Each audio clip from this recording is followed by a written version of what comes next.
Welcome back to Cloud Computing and Big Data. Today we have the lecture 1, Cloud Computing and Big Data Introduction, and it's really part 2 now of this lecture. So in part 1, we learned a little bit about the foundations of cloud computing, what fueled it with grid computing, paradigms like high performance computing and high throughput computing, fueled with internet clouds these days and Internet of Things, but also other elements like centralized computing versus distributed computing versus parallel computing. So lots of terminologies that then are really ingredients to cloud computing today, and many basics in computing like GPUs, for instance, and CPUs and their differences. So the second part here today, in the second part of lecture 1, will be driven much more on the data side.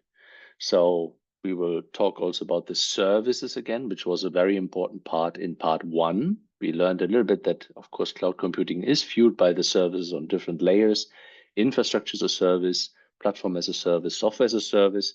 But these days you would find even database as a service and other as a service, let's say, paradigms. However, these stand the test of time, and you will see that the services in this cloud vendors here and there can be a little bit put into these different categories, although I think the boundary is a little bit like, not so clear all the time if it is an infrastructure service or for some others it's a platform as a service already. However, we will talk about this also in the second part, but think about that we now talk more about the data side. And when we talk about the data side, we accumulate data more and more. Hence, the term scalability will be an important factor, right? So how we scale up with the data you more and more measure from satellites, how you scale up with data of your users in apps maybe, or other software as a service offerings you have more and more data to use. So how this is scaling up. Also, when you think again, putting it in the light of deep learning, machine learning again, this will be an important factor. So let's start a little bit by understanding the term big data. We had this a little bit already in the first part, also in the prologue, if you remember, where we said a little bit again, big data stands for more volume, for instance, but you see also there are different factors. And this really fuels deep learning these days at scale when you have the right computing infrastructure, right? Otherwise, you're in trouble because your little laptop is not handling terabytes or exabytes anymore on petabytes.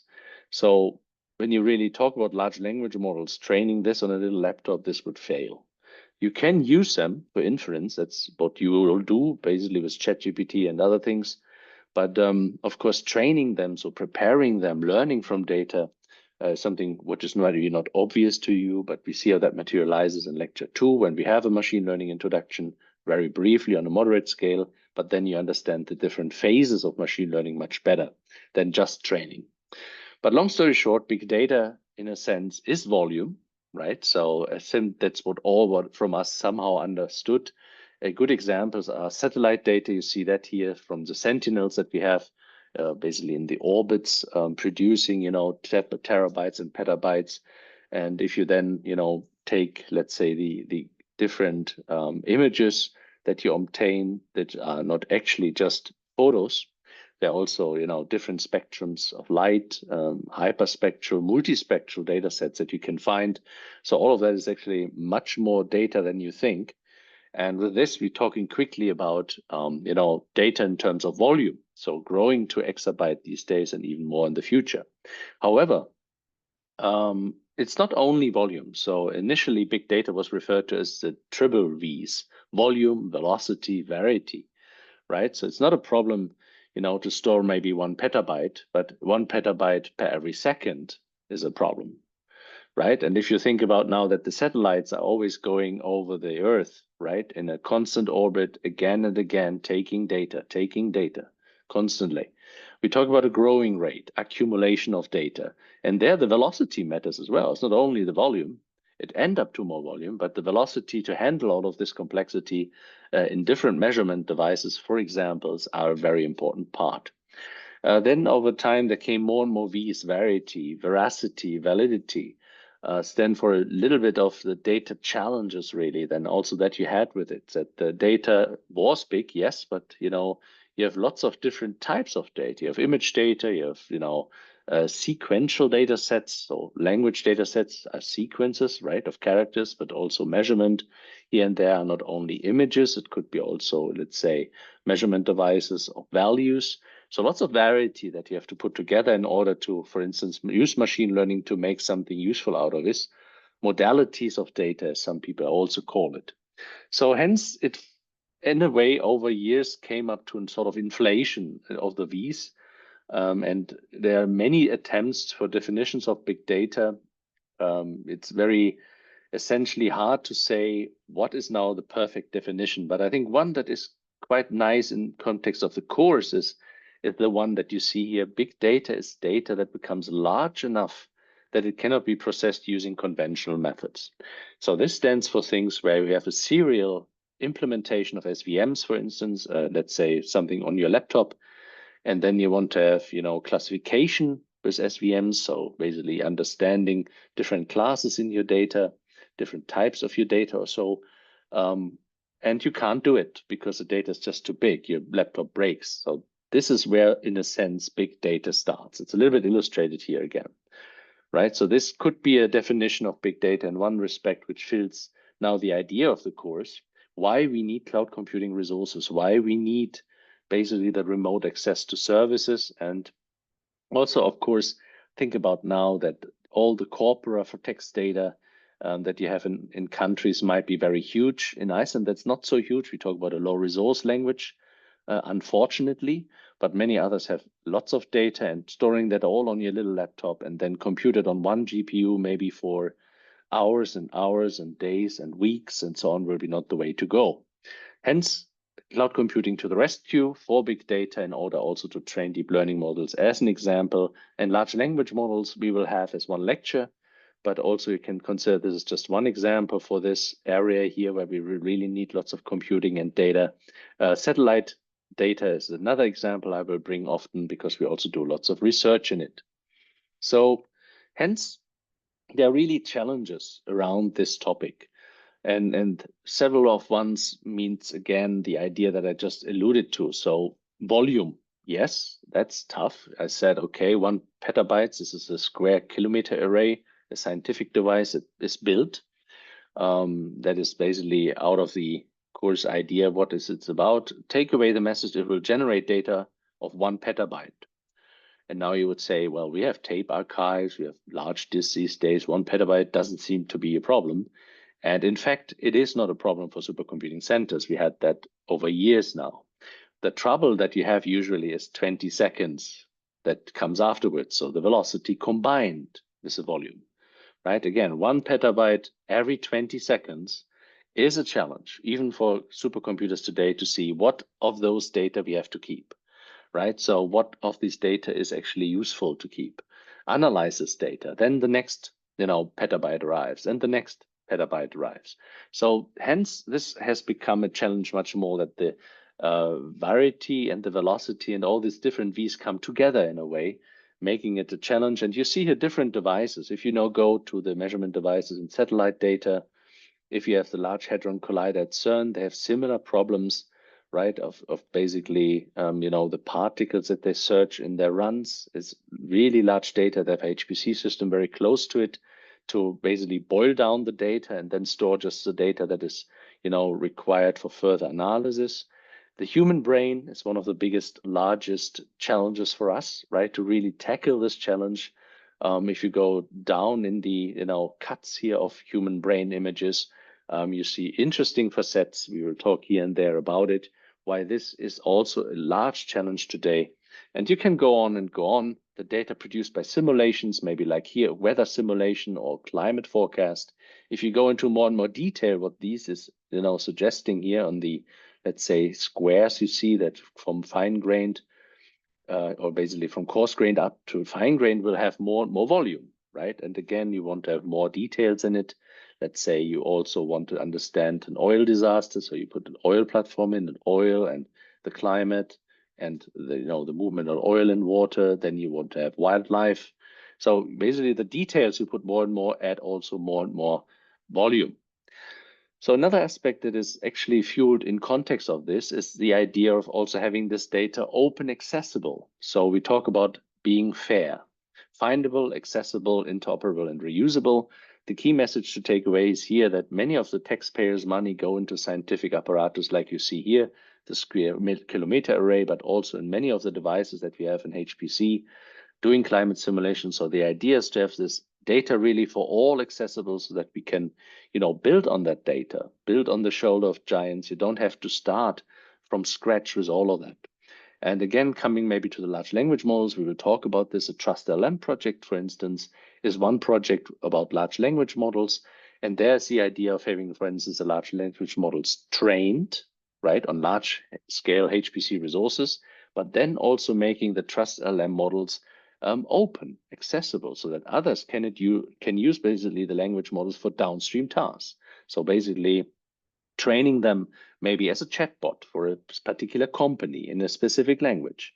We will talk about this in lecture 7 and why it's so important for FAIR to do this, because you can imagine that the training a large language model as an example, or doing a human brain simulation, or basically, analyzing satellite data, this costs energy, right? And foundation models we will talk about in the course, large language models, those that are, let's say, models that we will share, and the data that it gave rise to it that is shared has a potential also to save orders of magnitudes of energy, because people don't have to retrain on the same data.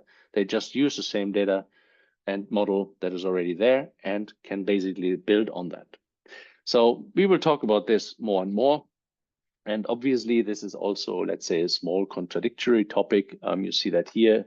You see that in increasing degrees, but unfortunately, many, let's say, scientific groups here and there are still having problems of making the data open. Some of that is a bit obvious in the medical domain. You can imagine patient data, it has to be handled with care. So putting that open is a bit tricky. You have to do, pseudonymization, anonymization techniques, and so on. But the world is getting there. But however, very much people also spend a lot of time in data generation. So they want to publish on their own for quite a while to get the credit for it and not just putting it in the open. However, the European Commission is quite keen on driving open data, open publications in order to make the FAIR as much as possible. Knowing now that there's challenges with big data, you would say, okay, but we have more and more computing. We have more and more, interesting iPhones, which are almost like a supercomputer. Why is there a problem? And this is sort of the hierarchy problem that you see. So when you have these tapes, the large, let's say, really quantities we can store is usually stored in something which is much slower than things like main memory caches or registers, right? Very close to the CPU. Hence, when you have exabytes and petabytes now, and perhaps exabytes more and more in the future, it's getting more and more difficult to get this to the CPU at scale, right? So because of this, the scale is not large enough for big data. And one of the reasons is, you would say, you can just employ more, right? Put more main memory to it. Main memory, as many of you will know, is one of the fastest, right? What you can get in terms of storage, apart from, of course, then the deep down details in the CPU with cache and registers. But it is extremely expensive compared to tape archives. Hence, many of the petabytes and exabytes are, of course, in tape archives, right? And only those, let's say, bits and bytes, if you want, that you really want to work on, you will basically put out on the disk and then put to main memory, etc., and compute on it. Hence, there's a little bit of a problem that although we advance a lot in, let's say, computing, and of course in capacity in one respect, because many of you will have maybe a home hard disk with 4 terabytes already, right? Which would be funny if you think about it 20 years ago. We still didn't manage really to advance significantly in the bandwidth of this. So GPUs advanced a little bit in this. So we will see very interesting numbers to come basically from GPU memory to the GPU cores later in the course. But still, we are not there at full scale everywhere. And hence this big data problem in a way still persists and can be considered a little bit as a memory wall. So hence, for us, the biggest challenge right now is not just to put more and more computers to it, but the problem is rather that, the storage is not keeping pace, or let's say to fuel the CPU with data has become basically the biggest challenge these days, right? You need very fast storage. if you talk about exabytes, you need extremely fast storage close to the CPU. This would be very expensive in the order of capacity we're talking about in exabytes. Hence, this is still a problem today, especially if you think about you want to learn from big data. You don't want to, let's say, have just, a fraction of the data looked at. For some of the language model, it really counts how much, corpora you really have as text there. So you don't want to, basically have less and less data, because machine learning, as we will also see later, and the proper machine learning course tells you, the more data, usually the better, if it's high quality data, right? If you're swimming in data, it's always nice. Unfortunately, there are some other problems in it. There's often noise in the data and other aspects we will see also in lecture 2 and the remainder of the course. But take away the message of this sort of DRAM gap, which is a little bit also characterized with this one here, just that you have another view on this problem. So here we are with a big gap that, here we are inside the CPU. This is working nicely and we can put more and more CPUs, yes. But the main memory and so on, and all of that is really costly to do really at scale in orders of petabytes, like the tape archives or disks here in terms of, large terabytes and so on. It is basically, in a way, all too slow and too costly to employ that at scale that we need. Of course, people have dealt with this in the past and basically also now come more and more to solutions. We will see some of the GPUs today are quite nice already working with this. Still, it coins also the essence why we need this more and more data centers that you see everywhere, right? Where they really work with big data. They have lots of capacity, petabytes, exabytes, and they here and there do it also in a way that you can at least, go quickly to the computing, but usually also you have to pay the price for it, right? So you have services that you have to pay.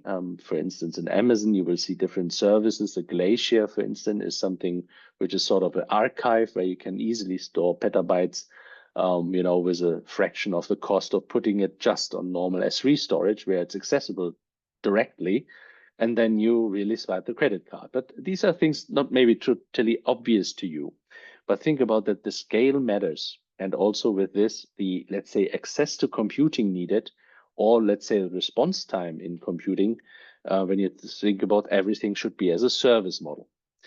We come to this again also back in lecture 4, so how we deal with this, especially if you think about that disks will fail in operation, computing will fail in operation. So if you have, let's say, here an example of this disk array there, and one of the disks is failing, so how you deal with this in a data center and so on, these were all topics of lecture 4, and also how they really scale up so much. Then coming to the idea of, basically what's happening with many of the big data and storage, again, that we had in this measurement devices, I told you, from the scientific and engineering domain, but also covering more and more the industrial domains. We have something called the European Open Science Cloud that really drives some of the fair actions in the European Commission space. So in Europe and the European Economic Area where Iceland is in, there are different projects underway that really fuel this with technology, so that researchers have really, let's say, a place to store data. And we had our EOS Nordic project where Iceland was in, and we had been part in EUDAT, a European data infrastructure, for instance, where we developed B2Stage, B2Save, B2Drop. There were different services that all basically are different cloud services for researchers and for engineers to store data. And they have the same, let's say, here and there modus operandi that you would expect basically from cloud vendors. So, B2Drop is, in a sense, a Dropbox, right? So Dropbox was a cloud service here in the more industry domain, and researchers need it. So they created something which is of less cost, because otherwise the scientific, the scientists and the researchers need to have large credit cards. And you can imagine that's not the case. On the other hand, they create often foundational data that can be used by SMEs, by industry, to basically get better services out for the people, and of course get good revenues. So hence there's lots of activities underway, and I will also talk in lecture 11 much more about the EOS service landscape a little bit. How this is also fueled by software as a service, as a, let's say, amplification factor, if you want, to all SMEs and public sector organizations that really develop and can build on these data sets. When we come to the industry domain, there are also, of course, lots of interesting services available. One of the most popular one, and some of the people quote it even as a de facto standard in, basically this storage as a service, if you want, is the S3 interface. So it is a REST API, there's a SOAP API.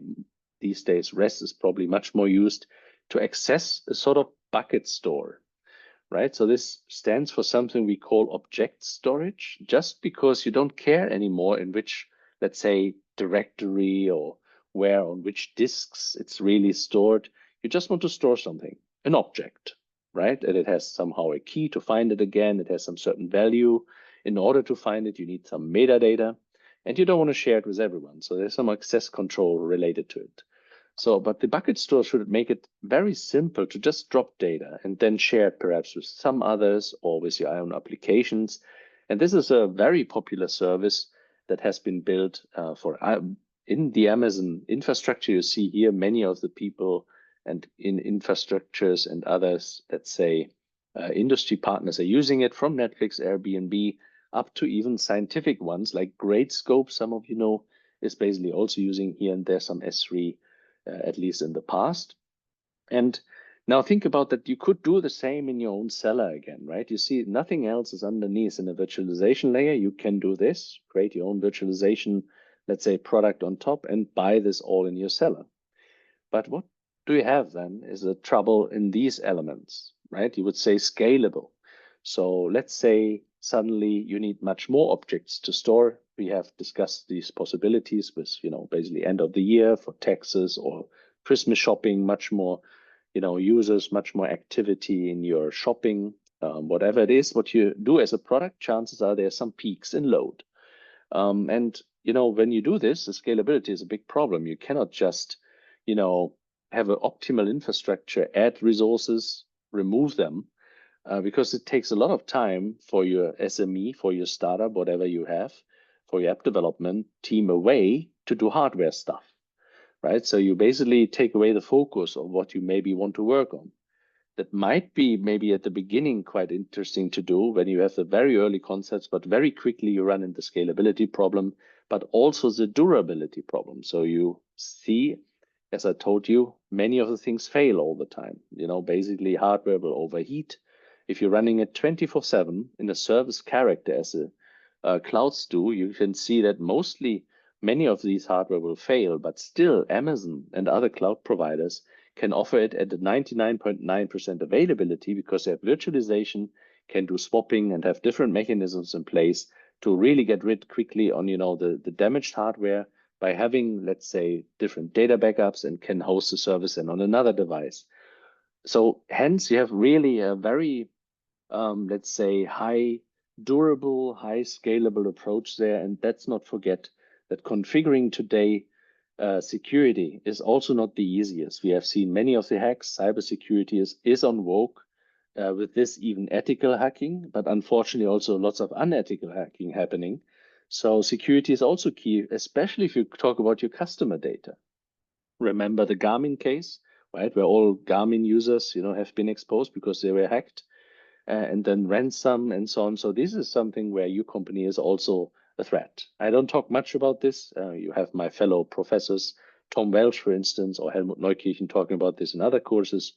And also we have a National Competence Center for Cybersecurity, which I would recommend to talk to you there. But you can imagine that the cloud service providers, Amazon, MS Azure, Google Cloud Platform, they really put lots of emphasis on making it really secure, right? And also thinking about the data center where the data is in the end stored, right? We always talk about that at the end, there's a physical hardware somewhere.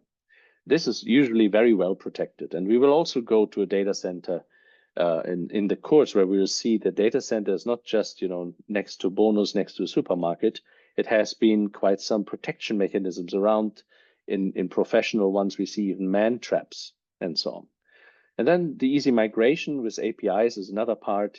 These days you have lots of service-based developments. You use lots of interfaces, and for this you also need lots of service characters, combining them, which are then automatically integrated and can easily migrate from one service to another. So many of these factors basically means that it is hard to beat, these kind of services by your own infrastructure in the cellar. Unless you really have a very big HPC requirement, running a large HPC cluster where you have also economics of scale, you have already people that are administrators and do this daily. Otherwise, it is tough to do. Another element I wanted to show you is the OpenStack Cloud Operating System. As I saw it already a little bit in the prologue, this is changing the view a little bit. When you now think about that, your boss is coming into the office and then, says, create an in-house cloud, please. Also, OpenStack has cloud software, not only for computing. You see here containers, virtual machines, and so on in the compute area of OpenStack, and we will talk in lecture 15 about it. It has also basically already everything you need, similar like Amazon, object storage, block storage, and file storage with different, let's say, components that you have in OpenStack that you just have to put together in order to get, a distributed, kind of cloud platform on your own. This can be useful. I just said to you, maybe it's not useful to have an own cloud and your own hardware, but think about that you have a couple of servers with very sensitive data that you want to work on here and there, but you don't want to share it openly in the cloud. We call that a hybrid cloud. Then you keep private data more in-house, for instance, a hospital. And then, for some of the data analysis, you would consider AWS when it's anonymized, pseudonymized via APIs and so on to share it. Still, you need a proper way to store it and so on. And needless to say, it had also other components like networking infrastructure and so on. But this is something what we will also talk about in lecture 15 at the end of the course, because really sort of a special niche topic, but you see also that many of the services we have these days are basically built on OpenStack. Then for big data examples, this is of course something where you may say, no, who is generating all of this data? I mean, this goes without saying. Facebook, YouTube, maybe even Instagram these days is much more like Twitter in terms of content generation. And this is really something where the data is growing very unhomogeneous, right? It's not like a relational database that you maybe had in other courses where every field of a person is filled. Everybody has the same type of information. Hence, you need much more different, let's say, areas to handle it. In one respect, this, online social networking aspects can be seen as a big mesh, with all the likes and all the, tagged and interactions that you have with the content and the people using it. So hence it is building, let's say, something like this, growing really unhomogeneous. You never know, could be a big event, which suddenly goes viral and everything grows into this direction in the trees and in the, kind of areas of the mesh. So this is something where your infrastructure need to work on. And Facebook has managed this quite well with basically an own database strategy, which is more or less a graph database, right? So capturing this, and their graph databases around capturing this problem much better than perhaps, for instance, a relational database could use this. But there are also key value stores, things we will come back a little bit when we talk about MapReduce and other aspects in the cloud that enable us, basically to use these big data elements and, basically have a very interesting technology for it. So this is a new element that we don't have this more in detail in this course, like in the previous years. But if you go back to the last year course, you will see in the YouTube playlist lecture on it. This year, we basically exchanged this lecture with a large language model because this becomes much more popular these days. Also in the light of ChatGPT and many other large language models, which are around Mistral and so on. Hence, I will reference you here, please, if you want to know more about this graph databases and Facebook and all of that, please go then to the last year lecture. So with all of that said, coming back to some of the ideas again for foundations, right? So the scalability and why basically this is now an important factor that, we need good networks. And one of the points is the accumulation of data again, right? So while in HPC, many people maybe transfer the data then to the HPC device in a big cluster, take it away again. We talk about now that many of the data is just growing, right? In the silos, as you see here, more and more with more users of your app, with more data analysis that you do, on, your science or engineering activities, whatever it is. And hence the data locality becomes a major cloud factor, where, once you are in the cloud and you accumulate your data there, it's very hard to get it out and in again. Also, this is actually related to costs, right? So this is another element where we will talk about in the course. So network interface costs of putting data in and out. In is usually not so much a problem, but out again and so on. So hence, this was fueling another sort of paradigm, which we will talk about in the course. In lecture 8, we will start with this, with MapReduce. Many of you know that you have maybe a rather high throughput computing problem, and you would say you would put smaller computing tasks to it, which was fueling the cloud again. So you maybe don't have a cloud with a exascale HPC system everywhere in Amazon, but you have smaller computing entities that you can easily do some summarization, summary statistics, or as we discussed in the prologue last time, the newspapers. When I say newspapers, we have all newspapers of a particular brand, and then we want to go through that and see what of those have been on politics, which articles, and is a specific name mentioned there. So this is a high throughput computing problem. We don't need to interact on this unless at the end we want to know how many, then we can give it to many different tasks and computing on it. And this was basically fueling the idea with, at the same time, growing to big data, the momentum called big data analytics, right? So where the idea is you have a scalable programming model, which says we want to have more and more tasks close to the data instead of moving the data again and again to the computing. It's maybe not totally obvious. We will see how that materializes when we have lecture 8, when we talk more about the MapReduce approach, divide and conquer, essentially.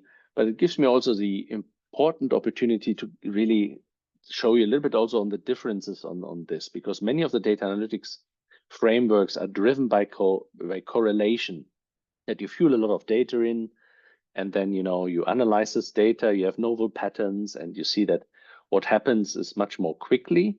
But be careful on this, right? I mean, often the data speaks for itself, yes. So if you have, let's say, for instance, now, the correlation that this particular politician is always in this particular newspaper, we know that already. Some in the politics the newspapers are a little bit driven by particular political opinions, but you would say it's not really causality in a sense, right? So describing why something is happening.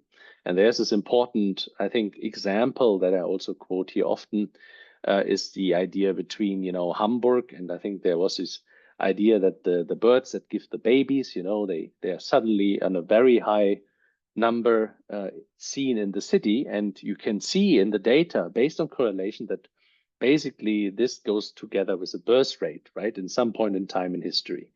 But I think we all know that the birds probably didn't give the baby, right? Or, I mean, didn't bring the baby. It was probably someone else. So, but for correlation, this would be some interesting finding. Would say, wow, suddenly, these birds really have something to do with it.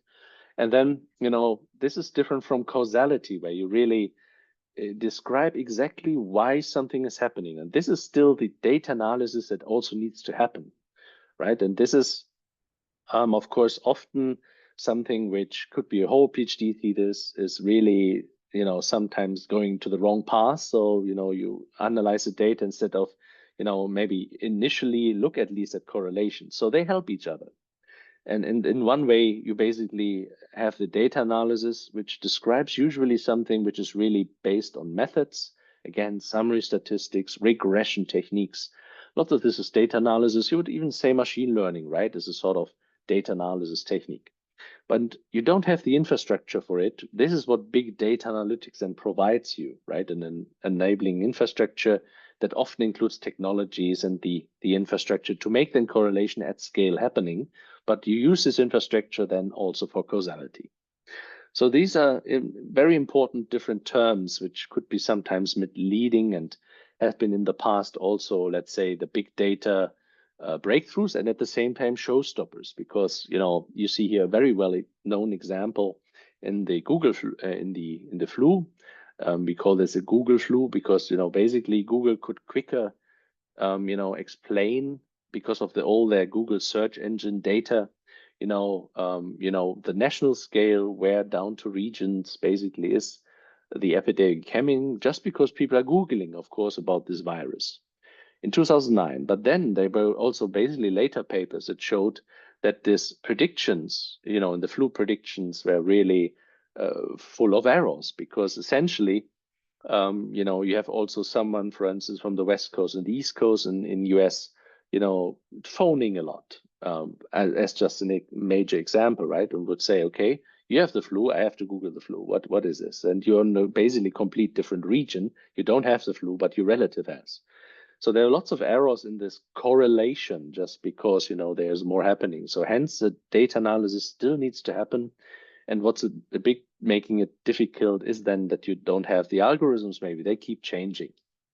In order to scale, we will see in lecture 3 very shortly that there's a very nice architecture for this, initially called Hadoop, and bringing us back to MapReduce, which we have then in a later case, but here we will focus really on Apache Spark, which does a lot of in-memory processing.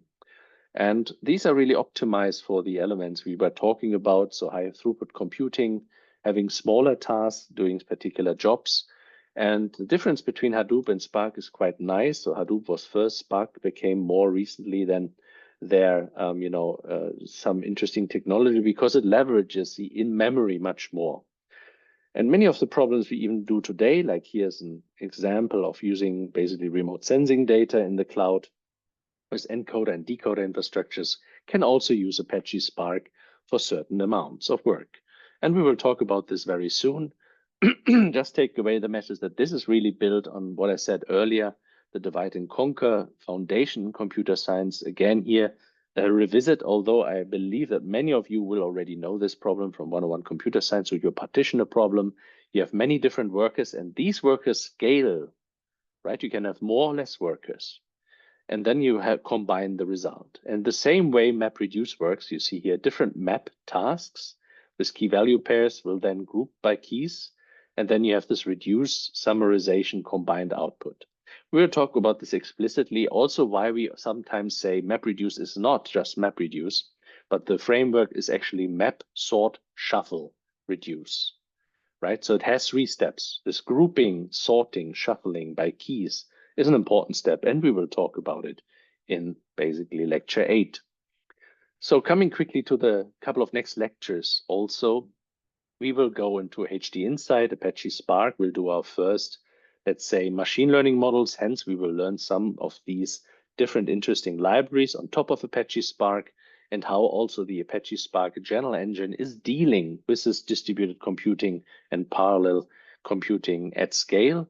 With storage, with data, but also with the computing. So doing this data analytics will be one of the first assignments also for you working on. And yeah, so the big data motivation then, which we will continue in the next lecture, will be then also these different machine learning models and deep learning models. We will start with a very simple model on regression, but it captures also the essence of classification, clustering, and regression. So for those of you that never have machine learning, this is basically where you can have many machine learning techniques, let's say, grouped by.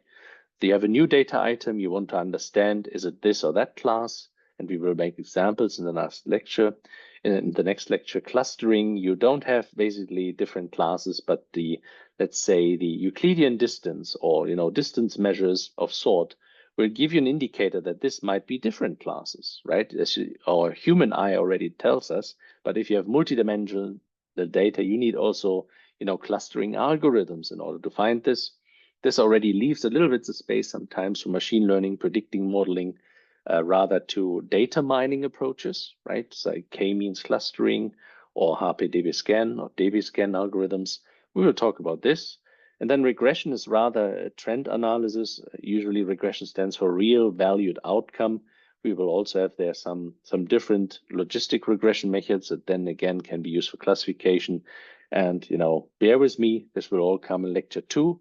Just giving you again the motivation now for big data, learning from this big data sets for these types of, let's say, applications in many different types of data.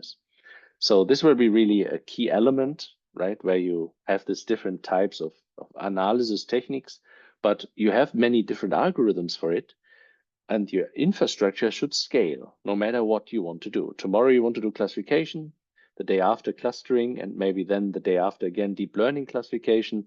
So this is something where your infrastructure needs to provide different algorithms. And in scikit-learn and all, MATLAB and all of the serial ones, this is not basically a problem because you have just one shared address space, you have a computer, a laptop, you have all data in one space. But if you go distributed in HPC or at Apache Spark, you will see many different challenges arise. We suddenly have to talk about messages, we have to talk about where is the data actually we learn from, etc., etc. We will start moderately with an example of flowers in lecture 2. And then in lecture 14, we will also have, let's say, a very advanced lecture where we see that many of these algorithms we talk about will have many different parameters to train and many parameters to choose from as human, like the learning rate, for instance.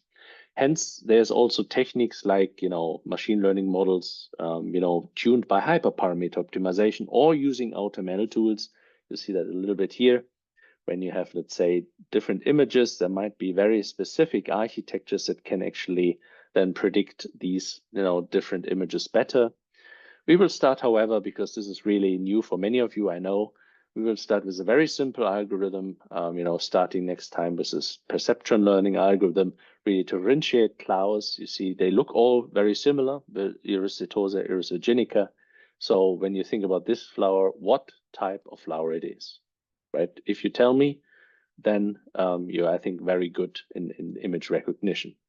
So then also think about that the data is not so trivial usually. I talked about satellite data, right? When we want to understand land cover.